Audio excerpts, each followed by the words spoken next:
इस YouTube channel पे आप सभी दोस्तों का स्वागत है। हम बात करने वाले हैं ट्रांसफ़र को लेकर के। आज जो आने वाले अपडेट थे उस पे इससे पहले एक लेटर आया है शिक्षा विभाग और सामान्य प्रशासन विभाग का। कल जो परसों जो सामान्य प्रशासन विभाग के द्वारा स्वीकृत किया गया था उस पे लेटर आया है। 5 तारीख को लेटर आया है। ये क्या है इसको तब समझ लीजिए। ये है बिहार सरकारी सेवक की परिवीक्षा अवधि नियमावली 2024 में संशोधन करने के लिए नियमावली बनाया गया।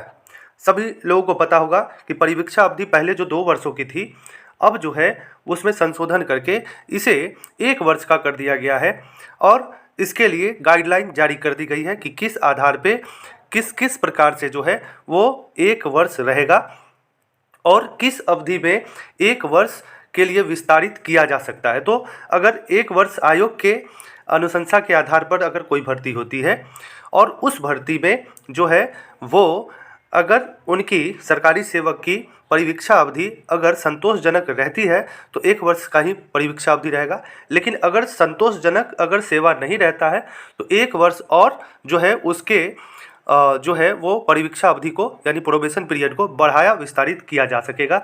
विस्तारित अवधि में भी सेवा संतोषजनक नहीं रहने पर सेवा समाप्त की जा सकेगी। तो ये खबर जो है वो आप देख सकते हैं और इसके लिए गाइडलाइन जो है वो आया है और इसी प्रकार से ये सारे के सारे चीज़ें जो है वो सरकारी सेवक पे, बिहार के सरकारी सेवक पे लागू होगा। अब चलते हैं दूसरे खबर की तरफ और दूसरा खबर जो है वो ट्रांसफ़र को लेकर के हैं। ये कल जो ट्वीट आया था रजनीश कुमार जी का, जो न्यूज़ 18 के पत्रकार हैं, उनका आज फिर से एक ट्वीट आया है। आज शिक्षा मंत्री के हस्ताक्षर नहीं होने की वजह से ट्रांसफ़र गाइडलाइन जारी नहीं हो सका। विभाग ने गाइडलाइन के साथ पत्र तैयार कर लिया है। शिक्षा मंत्री के पटना पहुंचते ही कल जारी होगा लेटर।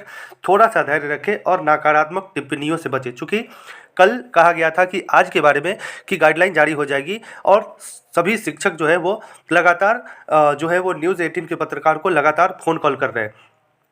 सिर्फ 1 दिन और चंद घंटे देरी होने से पर ऐसी टिप्पणियां आने लगे तो आप खुद मूल्यांकन करें कि क्या ये सही है। कोई शुरुआत से आपके लिए डेडिकेटेड होकर आपकी बाहर मांगों को शासन तक पहुंचाने का काम किया और एक खबर से इतने परेशान हो गए कि आप अपना आपा खोने लगे। हर रोज़ आपके बीच से ही सैकड़ों कॉल और मैसेज आते हैं ट्रांसफ़र का अपडेट दे और फिर मैं सूचना देता हूं। याद होगा कि ट्रांसफ़र को लेकर शुरुआत से प्रमुखता से आवाज़ उठाता रहा हूं और भरोसा रखें कि सफलता मिलने तक यही उत्साह साथ रहेगा और साथ से खबर देता रहूँगा। हमारी कोशिश शुरू से रहा है कि आप सभी का ऐच्छिक स्थानांतरण हो और जल्द हो। मामला विभागीय है, बहुत सारे रीजन हो सकते हैं।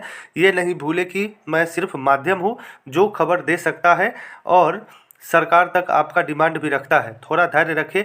6 पेज का गाइडलाइन जारी होना है, यानी गाइडलाइन के लिए जो पत्र तैयार होना है वो इनके हिसाब से तैयार हो चुका है, रजनीश कुमार के हिसाब से तैयार हो चुका है। चूँकि शिक्षा मंत्री नहीं पहुंच पाए हैं तो हस्ताक्षर नहीं हुआ है गाइडलाइन पे और हस्ताक्षर नहीं हुआ है तो वो जारी नहीं हुआ है। इसलिए थोड़ा सा और वेट कर लेते हैं 1 दिन का और ये मांग रहे हैं कि 1 दिन और कुछ घंटे और हमें दे दीजिए, तो 1 दिन और सही, लेकिन ये ट्रांसफ़र की जो शुरुआत है वो हो जाए। सभी शिक्षकों के लिए ये आशा भरी खबर हो सकती है। मिलते हैं अगले वीडियो में, तब तक के लिए गुड डे।